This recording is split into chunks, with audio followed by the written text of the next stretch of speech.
कफन चोर हैं आप। कफन चोर कहलाते कहलाते अब आप अंतिम संस्कार तक पहुंच गए। ये करीम खान मेरे साथ है। लव जिहाद और शव जिहाद। शव जिहाद क्यों बोल रहे हैं आपको? ऐसा क्या शव का जिहाद कर रहे हैं? शव ही शिव है। संस्कार का पैसा भी चुरा लेते हैं आप तो, जो अंतिम संस्कार करने जाते हैं कि आप कटे पिटे शव को उठाते। और एक तो मैं स्टोरी आपकी पढ़ रही थी, आपने एक शव को जोड़ा भी था। हाँ, जोड़ा था। तो एक व्यक्ति आइसर गाड़ी की चपेट में आ गए थे, उनकी बॉडी के अंग 1 किलोमीटर दूर तक फैल गए थे। तो हमने और करीम भाई ने उनके एक एक टुकड़ों को स्ट्रेचर पर रख के वो पूरी बॉडी हमने बनाई थी।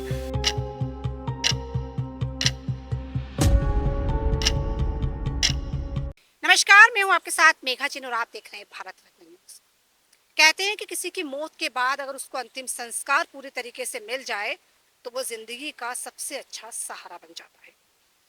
जब कोई इस दुनिया से चला जाए और उसको कोई पहचानने वाला ना हो, लेकिन अंतिम संस्कार करने वाला कोई ना हो, तब कोई ऐसा व्यक्ति आए जो उसका अंतिम संस्कार करे, 16 संस्कारों को पूर्ण करे, तभी जिंदगी की असली परीक्षा होती है। आज हम आपको कुछ ऐसे ही शख्स से मिलवाएंगे।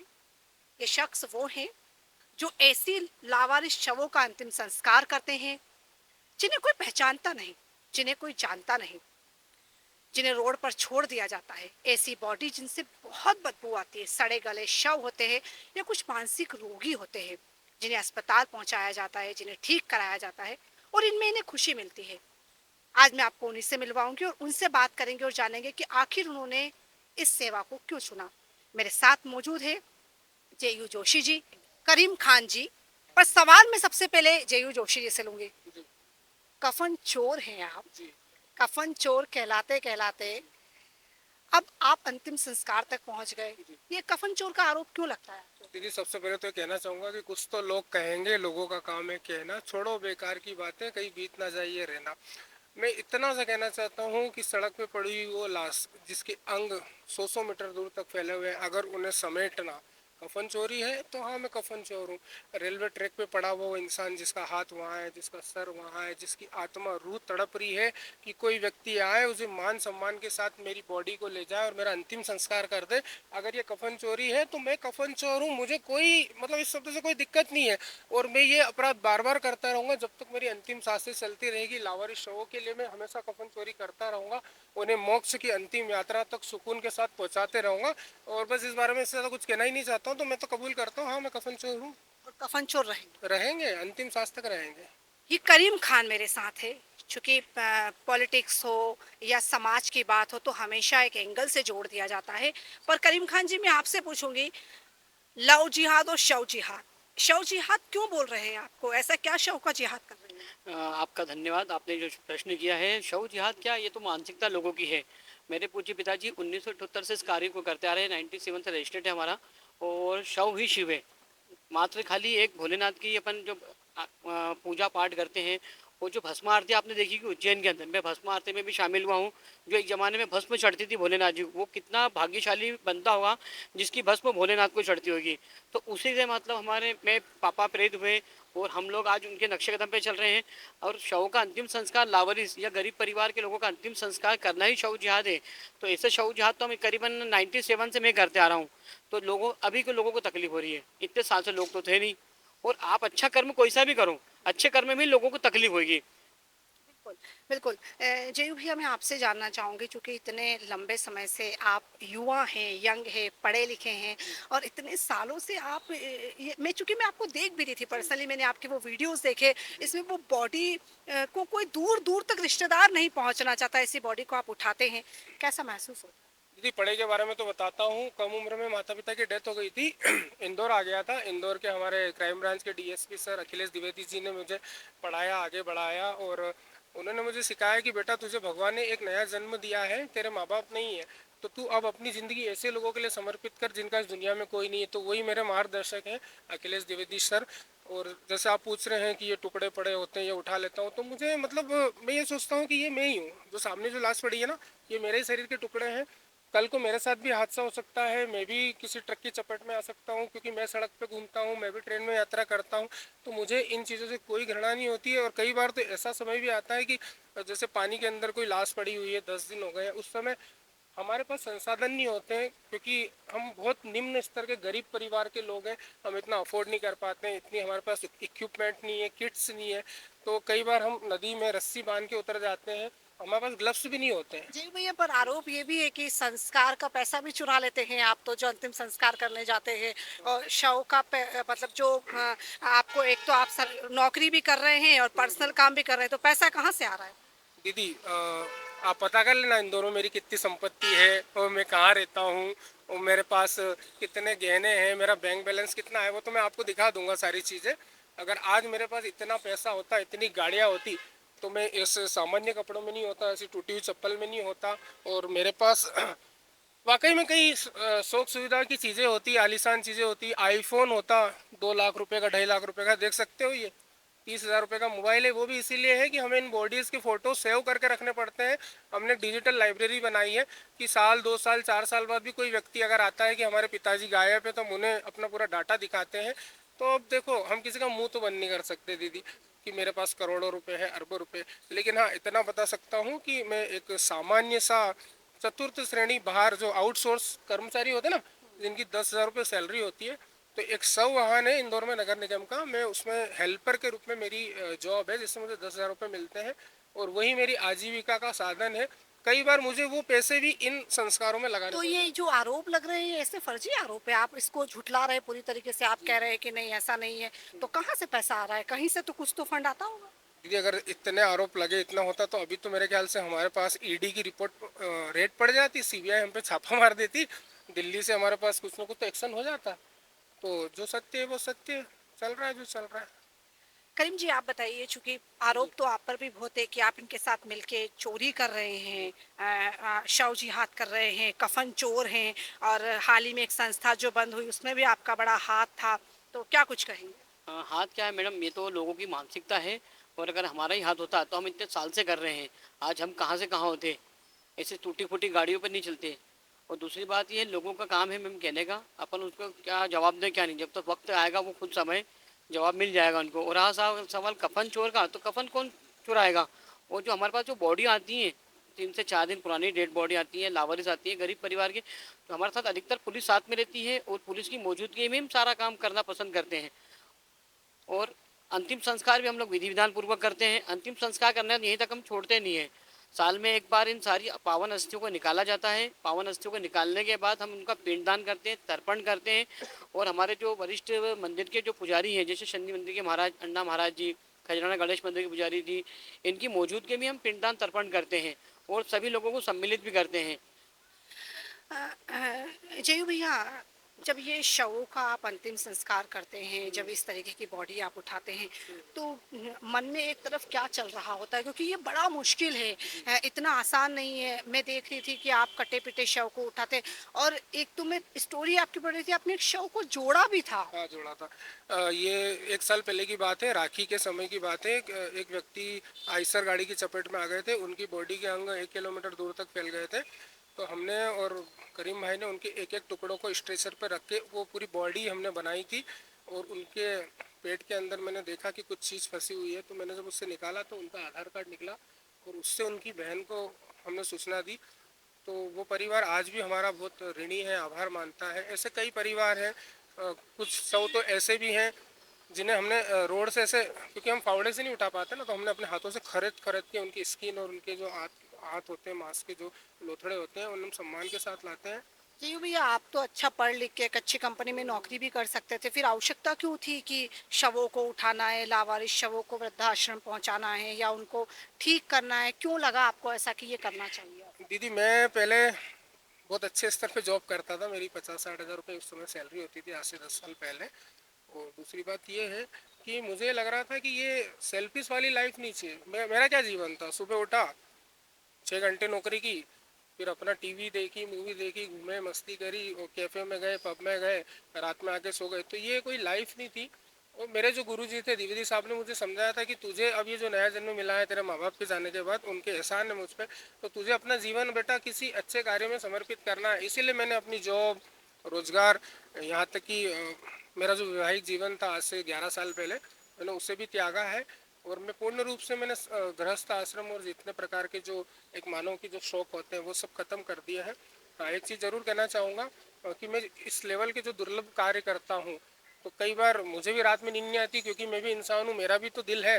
तो इसीलिए मैं कहीं से बहुत बुरी स्थिति में कोई शव होता है, जब उसको उठाते हैं तो उसका ब्लड या कोई ऑर्गन हमारे ऊपर छिटक के आ जाता है, तो हम रात्रि में 1 बजे 2 बजे जब भी हम अपना कार्य करके आते हैं तो फिर अच्छे से नहाते हैं, पर वो बॉडी की बदबू हमारे शरीर से नहीं जाती है। तो उसके लिए हम एक निम्न मात्रा में अल्कोहल का सेवन करते हैं, 90 ml एक 60 वीडियो भी वायरल हुआ था जिसमें बताया गया था कि आप बहुत ज़्यादा शराब पी रखी थी जी आपने, जी हाँ। क्या कुछ कहेंगे? दीदी एक्चुअल में वो वीडियो 2 महीने पहले का था। राऊ थाने की एक बॉडी थी, घर में एक व्यक्ति 7 दिन से मृत पड़े हुए थे और ताला लगा हुआ था। पुलिस की मौजूदगी में ताला तोड़ा गया। जब घर में अंदर का माहौल देखा तो जिस फ्लोर पे वो इंसान का शव पड़ा था वहाँ पे मैगट्स, मक्खियाँ और कीचड़ का पूरा खून का दलदल बन चुका था। मैंने और हमारे साथी मोरे जी ने उस शव को जैसे ही हाथ लगाया तो उनका जो सारा ब्लड था शरीर का वो छिटक के मेरे मुंह पे और कपड़ों पे और भाई साहब के भी कपड़ों पे आ गया। और फिर हम 2 बजे यहाँ आए रात्रि में। तो हमारे ही साथ का एक जो लड़का था जिसे हम आगे बढ़ा रहे थे, हम चाहते थे कि हमारी टीम को हम अपने काम को आगे बढ़ाएं, लेकिन उसके मन में कुछ और ही चीज़ें चल रही थी कि उसे इन वीडियोस फोटोज़ के माध्यम से अपना इंस्टाग्राम अकाउंट ग्रोथ करना था, इन्फ्लुएंसर बनना था। तो मैं वहीं बैठ के बियर पी रहा था, क्योंकि मैंने आपको बताया कि कुछ ऐसे दृश्य होते हैं जो कि मेमोरी से निकालना बहुत मुश्किल होते हैं।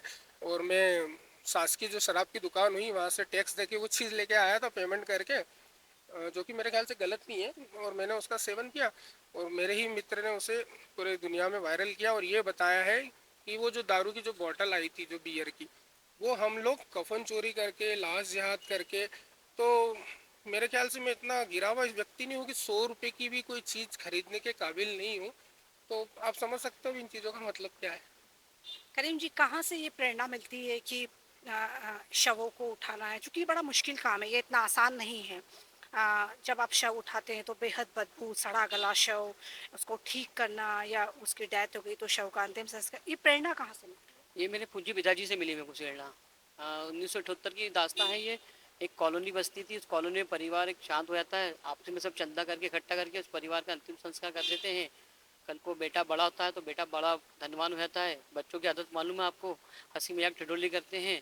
तो उसमें किसी ने उसको ताना मारा कि तेरे पिताजी का अंतिम संस्कार हम लोगों ने किया था, उस टाइम तेरे पास इतना धन नहीं था। तो बच्चा जाके रेलवे के ठीक सामने आत्महत्या कर लेता है। तो उस टाइम हमारे पापा को दादाजी ने बोला, कुछ वकीलों से संपर्क करके बोला कि ऐसी दोबारा घटना नहीं घटे किसी और के जीवन में। तो 78 में इसका गठन किया गया और 97 में संस्था का रजिस्ट्रेशन किया गया। उसके बाद से इस कार्य को हम आगे बढ़ा रहे हैं। पहले शवों का अंतिम संस्कार ही करते थे, रेस्क्यू नहीं कर पाते थे। जेयू विभाग के आने से तमाम इंदौर थानों के द्वारा रेस्क्यू करते हैं, चाहे वो बॉडी जंगल के अंदर लटकी हो या कोई उसके पास जाने को राजी नहीं है। ऐसे शव को मान सम्मान से उठा के लाना और उसको रखना बाकायदा परिवार समझ के अपना, अगर ऐसी जगह में अगर व्यक्ति 1 मिनट खड़ा हो जाए ना तो बहुत बड़ी बात रहती है। पर चूंकि जिस समुदाय से आप आते हैं, मुस्लिम जी समुदाय जी से जी आते हैं, वहाँ पर तो एक अलग प्रक्रिया के दौरान शव को गड्ढे में गाड़ा जाता है। जी जी। फिर जब आप अंतिम संस्कार करते हैं तो ये एक अलग हिंदू रीति रिवाज से करते हैं। तो इसको कैसे देखते हैं, क्योंकि कई लोग इसको जोड़ते हैं, मुस्लिम है तो हिंदी का रीति रिवाज से कर रहा है, तो क्या बेनिफिट है? मैम बहुत अच्छा क्वेश्चन किया। इसका समाज ने कभी सब विरोध किया, ऐसा नहीं कि विरोध नहीं करती, विरोध करते हैं, पर उनका काम करने का। और अपन को सबसे पहले तो हमारे को ये प्रेरणा मिली कि सबसे बड़ा धर्म इंसानियत का है। इंसानियत का बड़ा से बड़ा धर्म कोई नहीं। और हमारा भारत देश है इतना प्यारा है कि सभी समाज को आपको समानता देना है, उनको प्राथमिकता देना है। कल मैं भी मर जाऊँगा इनके पीछे पीछे तो मैं क्या लाया था और क्या लेके जाऊँगा। कमाई आपकी जब मालूम होगी जब आपकी अर्थी उठेगी इस दुनिया से। और आप समझ सकते हैं, कोई भी अच्छा कार्य करते हो कोई देख नहीं सकता है। जी भैया, आप जो लावारिस शव होते हैं उनको उनको दवाई के द्वारा उपचार भी देते हैं, तो क्या क्या उपचार रहता है उसमें? दीदी इतने सालों से इस लाइन में हूँ तो जब सड़कों पे देखता हूँ कि कोई बुजुर्ग व्यक्ति पड़ा है, शरीर में कीड़े पड़ गए हैं, तो सीखा है मैंने। हॉस्पिटल की नर्स जो मेरी बहनें हैं, बहुत सारी बहनें मेरी, प्राथमिक उपचार उनकी ड्रेसिंग करना। और जब वो मल मूत्र से सने होते हैं तो हमें कोई दिक्कत नहीं होती है, उनकी बाथरूम टॉयलेट सब साफ़ करता हूँ मैं अपने हाथों से। और बाकायदा उन्हें डायपर पहना के नहला के उनके बाल और उनकी हाइजीन का ध्यान रखते हुए उन्हें अस्पताल लाता हूँ। पूरा ट्रीटमेंट होता है डॉक्टर्स। और सबसे अच्छी चीज़ हमारी सरकार इतनी अच्छी है कि सबका इलाज निःशुल्क होता है, चाहे वो अमीर हो गरीब हो, आयुष्मान हो या ना हो। मैं इस चीज़ से बहुत खुश हूँ, हमारे मध्य प्रदेश शासन, हमारे माननीय प्रधानमंत्री जी, कि हर एक व्यक्ति का मूलभूत अधिकार है कि उसे उचित स्वास्थ्य मिले। तो ये कार्य इसलिए भी करते हैं क्योंकि सरकार ने इतनी सुविधाएं दी है। हमारा तो काम इतना है, 10 मिनट का लाना है, मिलाना है, साफ सफाई करना है, ड्रेसिंग वेसिंग कर दी, अस्पताल लिया है। बाकी डॉक्टर्स, नर्स और जो हमारे मध्य प्रदेश सरकार है, दिल से सल्यूट करता हूँ कि आज ऐसी फैसिलिटी बना दी है कि उस व्यक्ति का भी इलाज होगा जिसका परिवार नहीं है, और उसका तो हो ही रहा है जिसका परिवार है। और मैं आज आपके मंच से बात बताना चाहता हूँ कि ये सेवा मेरी 18 से 20 घंटे की प्रतिदिन की रहती है दीदी। बाकी जो 6-7 घंटे होते हैं उसमें मेरा सोना होता है। मेरी कोई पर्सनल लाइफ नहीं है, मेरा कोई पर्सनल ऐसा कोई शौक नहीं है। मैं करीब 10 साल हो गए मैं किसी की शादी में भी नहीं गया, और इसलिए भी नहीं जाता हूँ कि अपने ही लोग हीन भावना से देखते, पता नहीं कौन सा शमशान से आ गया होगा या किसी मलमूत्र से सने व्यक्ति से चिपक के आ गया होगा। दूसरा कारण ये भी होता है कि इतने अच्छे कपड़े भी नहीं है कि कोई हाई प्रोफाइल पार्टी में चले जाए। पहली बात तो कोई बुलाता नहीं है, क्योंकि ऐसे किसी से हमारा संबंध भी नहीं है अमीर आदमी से। बस एक जगह जाता हूँ, शमशान जाता हूँ, अस्पताल डेली जाता हूँ। ये मेरे लिए मंदिर है। आपके लिए शमशान ही मंदिर हो गया। हाँ, शमशान और अस्पताल। पहली तो कोशिश ये होती है कि वो व्यक्ति को बचाएं। तो आपको सिर्फ ये दिख रहा है कि हम बॉडी रेस्क्यू करके लाते हैं, ये सरासर गलत है। हमें बहुत दुख होता है। हम सबसे पहले उस व्यक्ति को रेस्क्यू करके लाते हैं जिसकी 1% 2% सांस या जीने की उम्मीद बची है, उसे हम सरकारी अस्पताल में लाते हैं, उसका पूरा इलाज करते हैं। तो महाकाल की कृपा से 10 में से 7 या 8 व्यक्ति वापस बच जाते हैं, उन्हें नया जीवन मिल जाता है। तो यही दिल को सुकून देती है ये चीज़ें। डायलिसिस की सेवाएं भी दे रहे हैं। हाँ दीदी, मैं सबसे ज़्यादा डायलिसिस पेशेंट पे फोकस करता हूँ, और जो ब्लड कैंसर लुकेमिया के बच्चे होते हैं उन पे फोकस करता हूँ। किडनी की बीमारी इतनी गंभीर होती है कि एक बार एक परिवार में किसी को लग गई, अगर पति को लग गई तो पूरा परिवार लाचार हो जाएगा, कमाने वाला व्यक्ति चला जाएगा। एक हफ्ते में 3 बार डायलिसिस, एक महीने में 12 बार डायलिसिस, 4-4 घंटे की तकलीफ दे प्रोसेस मशीन पे एक व्यक्ति पड़ा हुआ है। कभी बीपी बढ़ रहा है तो कभी क्या हो रहा है, तो कभी ब्लड की कमी। और उनके घर में अगर कोई डोनर होता है तो फिर भी शासन ने बहुत अच्छी सुविधा दी है। आयुष्मान भारत योजना के अंतर्गत उनका पूरा निःशुल्क ट्रांसप्लांट होता है। हमारे एमवाई हॉस्पिटल में ही अभी 10 ट्रांसप्लांट हो गए दीदी। सरकार मतलब कभी कभी ऐसा भी होता है कि इंदौर कलेक्टर, चूंकि आप इंदौर के लिए काम कर रहे हैं जयू भैया, तो कभी ऐसा होता है कि इंदौर कलेक्टर या प्रशासन भी आपको कहता है कि ये शव यहाँ पर, इसको रेस्क्यू करिए, लेकिन दीदी हाँ, इंदौर मानवता में इंदौर नंबर 1 है। ये माँ अहिल्या की नगरी है, आपको पता है। यहाँ से कोई इंसान कभी निराश नहीं जाता है। भले व्यक्ति भूखा उठेगा लेकिन रात में भूखा नहीं सोता है। इंदौर के पुलिस के वरिष्ठ अधिकारी, इंदौर के जिला प्रशासन के सारे वरिष्ठ अधिकारी, उन्हें जहाँ भी कोई व्यक्ति सड़क पे बीमार दुखी परेशान दिखता है तो हाँ, हमारी टीम से सभी लोग संपर्क करते हैं। प्रशासन करता है, पुलिस थाने वाले करते हैं, आम नागरिक करते हैं, बहुत सारे राहगीर करते हैं, ऑटो वाले करते हैं। हमसे जितनी कैपेसिटी होती है, एक दिन में 1 या 2 या 5। और जब पुलिस का हमारा रात की 3 बजे भी कॉल आता है कि एक हादसा हो गया, आपको आना है, तो हम 15 मिनट में हमारी पूरी टीम अवेलेबल हो जाती है। अब आगे क्या सोचा है? कहीं घर बसाना है, शादी करना है, परिवार को पालना है, या सिर्फ इसी समाज सेवा में आगे बढ़ना है? जी देखो, पहली बात तो मैं हूँ फ़कीर, ना मेरे पास धन है ना दौलत है। तो अगर मैं, फिर ये तो नाइंसाफ़ी हो जाएगी कि किसी महिला को अपने जीवन में लाओ और उसकी लाइफ बर्बाद करना। तो अपना तो सपना है सबकी लाइफ को सुधारना है। तो अब ये जब तक सांसें चलेगी अभी, हाँ, ज़िंदगी के साथ भी, ज़िंदगी के बाद भी 35 साल का हो गया हूँ। और ये काम करते करते मुझे हाई बीपी हो गया, हाई शुगर हो गया, हाई कोलेस्ट्रॉल हो गया है। तो डॉक्टर्स बोलते हैं कि भैया अपने खुद के शरीर का भी ध्यान दो, लेकिन अब वो सब इग्नोर कर दिया है। जब तक सांसें चलेगी, जब तक बॉडी में ताकत है, तो उनको उठाएंगे, उनका दाह संस्कार करेंगे। और मेरे जाने के बाद ये हमारे भाई साहब हैं करीम पठान, ये मेरा दाह संस्कार कर देंगे। तो सब फिट है, मामला ऐसा सेट है। बिल्कुल सही बात है। ये वो लोग हैं जो जिनको कोई जगह नहीं देता, जिनको मरने के बाद भी जगह नहीं मिलती है, जो लगातार लावारिश की तरह सड़कों पर घूमते रहते हैं, फिरते रहते हैं। कोई पागल हो जाता है, कोई अपनों से बिछड़ जाता है, उसके बाद ही उन शवों को रेस्क्यू करते हैं। अगर उनकी मौत हो जाती है तो अंतिम संस्कार तक पहुंचाते हैं, और अगर वो जिंदा है तो उनके लिए महाकाल संस्था लगातार काम करती है। जी भैया, अगर किसी को आपसे कांटेक्ट करना हो तो वो कैसे करेगा? दीदी हमसे कांटेक्ट करना है तो एक तो एमवाई हॉस्पिटल पे आ जाए, किसी से भी पूछ ले।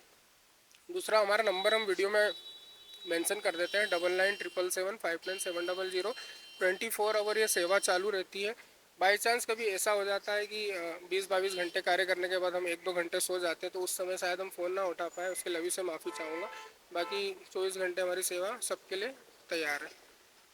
यही करना है, अब लाइफ टाइम सोच लिया है कि इसी तरह की सेवाएं देना है? हाँ, जब तक प्राण दिए हैं ईश्वर ने, अल्लाह ने बेहतर जाने, वो यही काम को अंजाम देना पसंद करते हैं। क्योंकि अपन जब जाएंगे इस दुनिया से तो कुछ वहाँ के लिए भी अच्छा लेके जाएं। ऐसे कीड़े मकोड़ों की ज़िंदगी जीने से क्या मतलब कि सुबह उठे आप, काम धंधे पे निकल गए, शाम आए और सो गए गधे घोड़े बेच के आप। इससे अच्छा तो किसी अपना जो जीवन है, किसी का जीवन अपना किसी के सुधारने के काम आ जाए, तो उससे अच्छा अपन भाग्यशाली क्या हो सकते हैं फिर। यही अपना सौभाग्य है कि मालिक ने अपने को इस काम के लिए चुना है। तो आप देख रहे थे ये वो 2 लोग थे जो लगातार अपनी सेवाएँ लोगों को दे रहे हैं उन शवों के लिए जिनका कोई नहीं है, जिनके पास कोई नहीं है या जिनके होने के बाद भी उनके पास कोई नहीं, उन लोगों को रेस्क्यू करना ही लगातार इनका काम है। और आपने सुना भी कि जिस तरीके से इन्होंने कहा कि ज़िंदगी के साथ भी और ज़िंदगी के बाद भी ये संस्था लगातार काम करती रहेगी। फिलहाल के लिए मुझे दीजिए इजाज़त और देखते रहिए भारत रत्न न्यूज़। कैमरामैन आशीष के साथ मेघा जैन, इंदौर।